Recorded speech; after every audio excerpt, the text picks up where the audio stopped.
So we're in Paul's backyard right now, and he just chopped down this giant tree which was shading the house and the yard, and now he's going to plant an orchard. So tell me what you're going to put in. Well, yesterday, where I'm standing, there was a big, huge tree, and they finally got that down, and I have this big plot of land here, not extremely big, but big enough to plant a good amount of trees.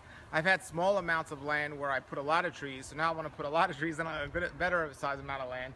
I already have some lemon and some limes, and I have a sugar apple, and basically I want to get food that I'm going to be able to eat as a meal. I mean, it's nice to have foods that are a snack, and if I have the room, I'll do that.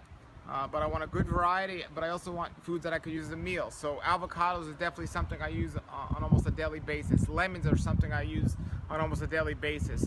Mangoes, they come in such abundance. When they do come, you can make a meal out of that. But there are certain foods that are just snack foods, like, for example,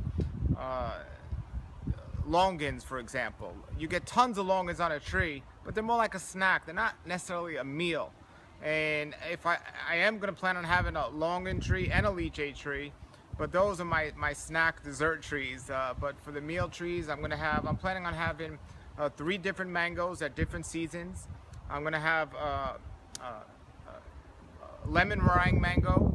I'm going to have a kit mango, and then I'm going to have Glen mangoes. So I'm going to have those all around the property, and I have a guy coming out to help me do the landscape and figure out where it is to put it, the best places. I'm going to have some soursop trees. I love soursop. They're my new favorite fruit. I already have some other trees, so I'm excluding some from this property, but I am going to have a starfruit tree because that's the most abundant tree in terms of how much it gives and how often it gives. It gives 3 times a year, sometimes 4. Oh, wow. Whereas most trees like a mango tree will only be once a year. So, you know, depending if you're away for that couple of months it gives, you know, you've just lost the whole benefit of having it.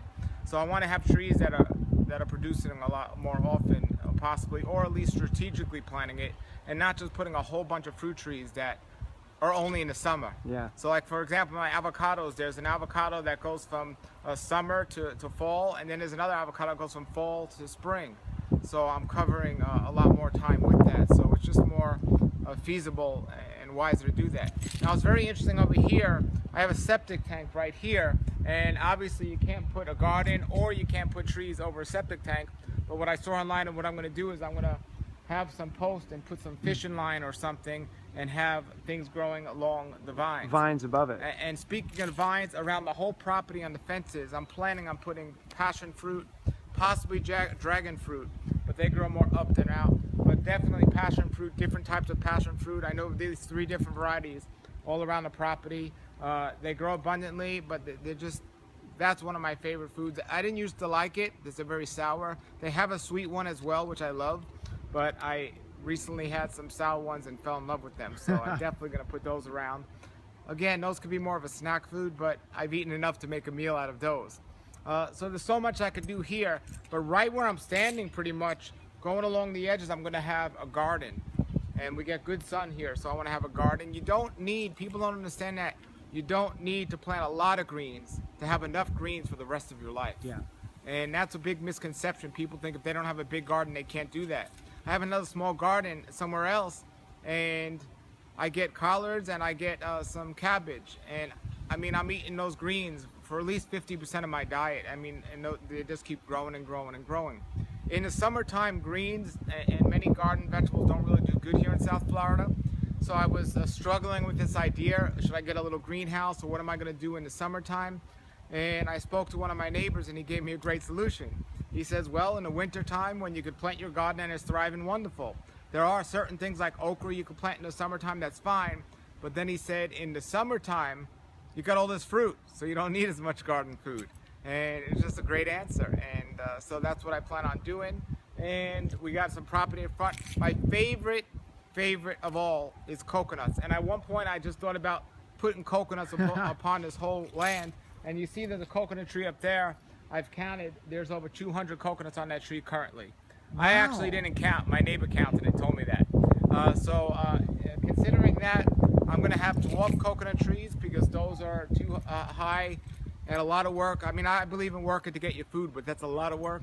But I'm going to have dwarf coconut trees. My plan is to have at least 4 on the property. We'll see how that turns out. And trust me, even if there is 200, my neighbor counted, I didn't. I've been known to have many coconuts, so that would not be a problem. So that's only a good answer. But yeah, so I'm gonna try to find room for coconuts, maybe in the front. We'll see how it is. I also want to have enough where if people want to take some, I'm not gonna miss it myself. I want to have so much where they can't even take enough, but still, hey, if they're gonna take it, they're gonna take it. I don't want to be standing there with a gun saying leave my coconuts alone. But I might get a pit bull if they take too many. But that's it. So I'm really excited about this property, and it was just a blessing how it came to us. And the next time you see us, we should have things in the ground, and hopefully in a couple years this place will be thriving. And if you're coming to South Florida and you're a raw foodist, look me up, rawlife.com or healthwatchman.com. All right, everybody, until then, have a great day and a great raw life. Thanks, Paul. Well, now we're at the front of the house, and I just put 2 miracle berry bushes in, and basically they're really a fun plant. Again, not a really meal, but a fun plant. But basically everything you eat after that for about 15 minutes tastes sweet. So if you eat a lemon 10 to 15 minutes after eating that miracle berry, no matter how sour that lemon is, it's going to taste sweet. It's really a miracle. It's pretty amazing. So if you have kids that don't like something, greens or something, maybe give them the berry first. And I've only had them one at a time, but I'm going to experiment and see how much I get and what I could do with that. Believe it or not, I found them at Home Depot. So it was very interesting. So I'm excited about that. And we have more property in the front here, and we're going to plant a good amount of things. And then my neighbor next door has a black chipotle. He has a longan. He has mango. He has egg fruit, and he's my friend. So so it's good. So I don't need some of them, but you can trade. It's all good here. Yeah, we're not trading money. We're trading fruit. That's the way it should be. Raw food is paid with fruit. I'm also gonna get some Monster de Rosa, and they look like this, but they grow and they taste like a pineapple and banana. Absolutely amazing. You know, each climate, each place has their advantages. You can grow more berries in up north or apples, but down here, tropical fruit is the way to go, and I'm really excited to be down here for that. Oh, the snake. Look at that black snake hanging out there.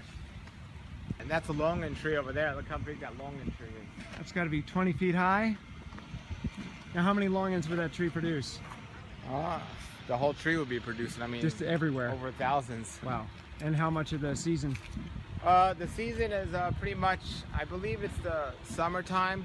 Now, here in West Palm Beach, Florida, if you drive down many of the avenues, the trees are lined with longan trees. Oh, wow. You know, people don't know that, but I do. And there are tons. There's like, must be 6 on each side, and they're just loaded in the summer.